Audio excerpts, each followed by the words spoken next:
because things didn't go our way. You could play a lot of basketball games and not go 12 or 64.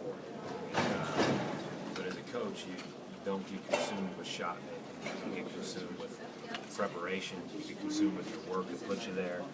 And you get consumed with doing little things that hopefully will give you a chance to win. And you think that you're going to make a shot or two here or there, but it just didn't happen for us.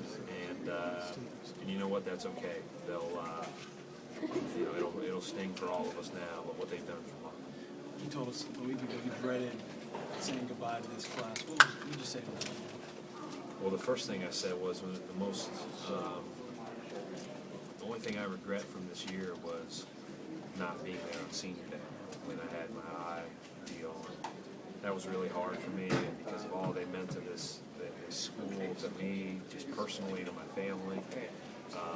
So that's the only real regret, and I just talked about each individual senior. I think that it's a real locker room when the freshmen are crying, because they've got 3 years left. Freshmen and sophomores always think they're going to be better next year, but when they recognize the value of their teammates and what they've given to the program, that's a special thing. I know you could probably talk at length about each one of those guys, each of the five. With Matt, what is his impact on Butler basketball, maybe on college basketball? Well, you're right about it. I can talk at length about all of them. They've all been great to Butler. Matt's impact on Butler basketball is he's a great player, first and foremost, but it starts with work ethic, and it starts with commitment to team, and it starts with all the intangibles that you want in a player. And if he was number 15, he'd be an incredibly valuable player. He'd be captain of your team, and he'd be everything else, but he just happens to be one of the best players to ever play at Butler. What he's done, because we've lost in consecutive national championship games, may not be in the discussion. But I think that he's as good of a story and as good of an ambassador for college basketball as there is around. Collectively, what does this class leave you with for next season, these seniors? Well, I think they give guys an understanding of what it takes. And I've said this before. In that locker room, there was one senior who was really recruited hard by a lot of people. There are 4 others that weren't recruited by a lot of people and played in 2 national championships.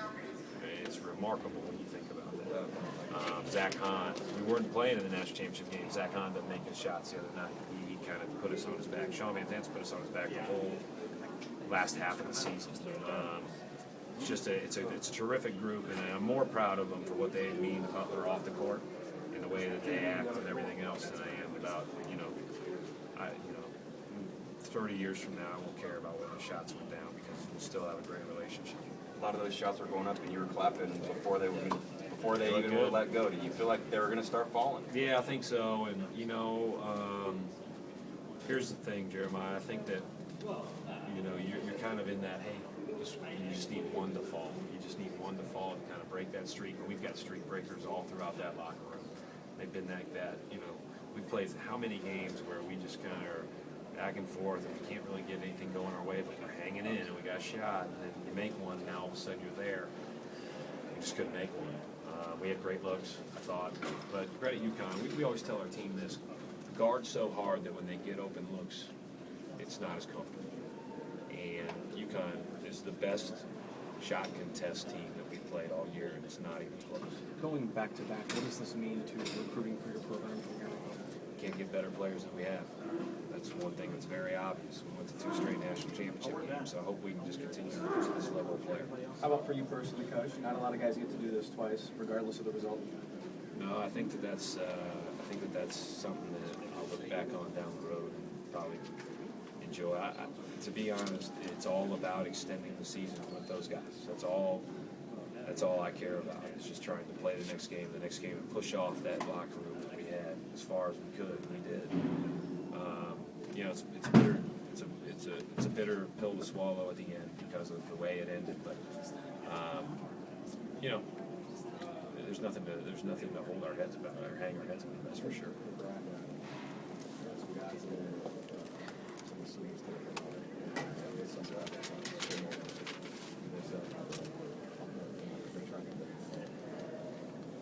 What's to say about those kids and watch that scene?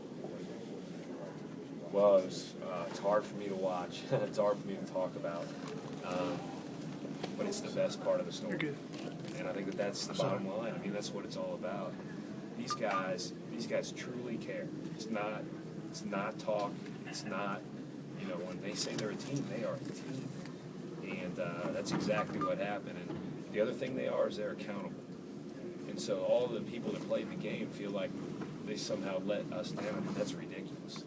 I think that, you know what, if somebody's going to have to go 12-64 and lose that game and do it that way, these guys have the character to handle that. And I'm proud of them, really, really proud of them. Hard to put into words what they've meant to Butler. Is this year's disappointment in any way different from last year's? I think disappointment's some people might look at it as disappointment as, a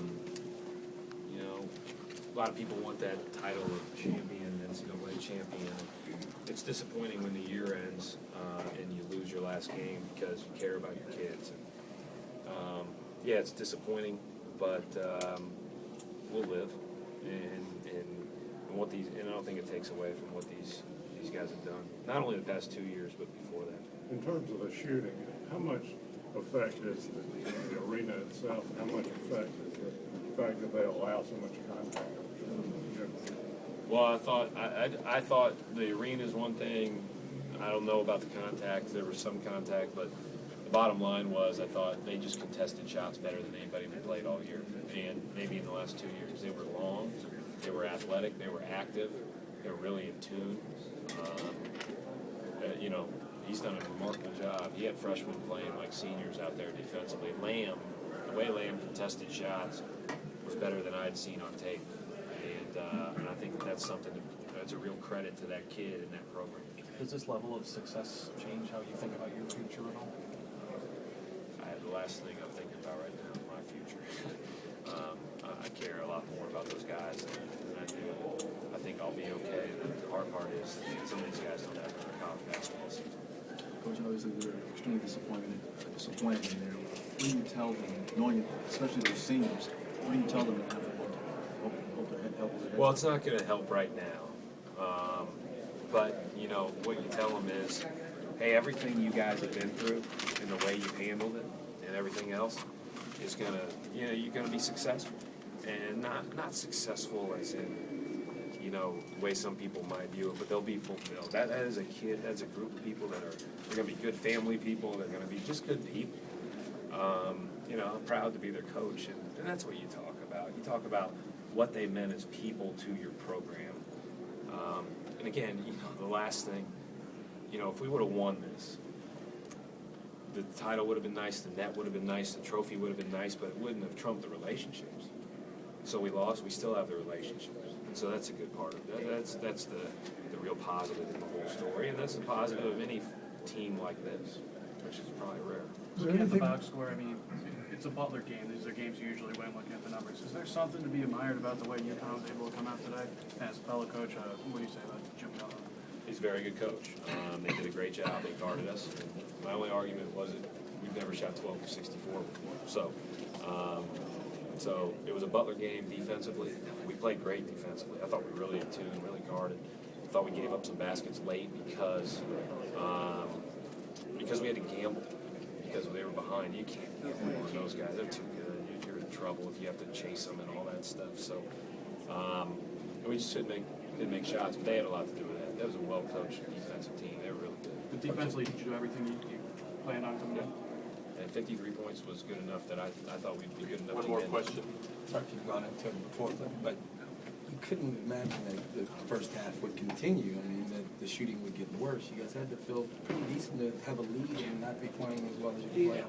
You know what? I think there was something to that. I thought that an extra, a little bit more ball reversal may be good. I thought an extra, finding a great shot instead of settling for what we thought might be a good one early. But, we had the lead, but we were making tough shots.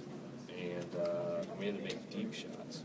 So I knew that it was going to be a grinder in that way, and that's why I thought that if somebody that maybe hadn't been playing as much or scoring as much, might have a game was Chase because he could raise up the lead and shoot. Thank you very much.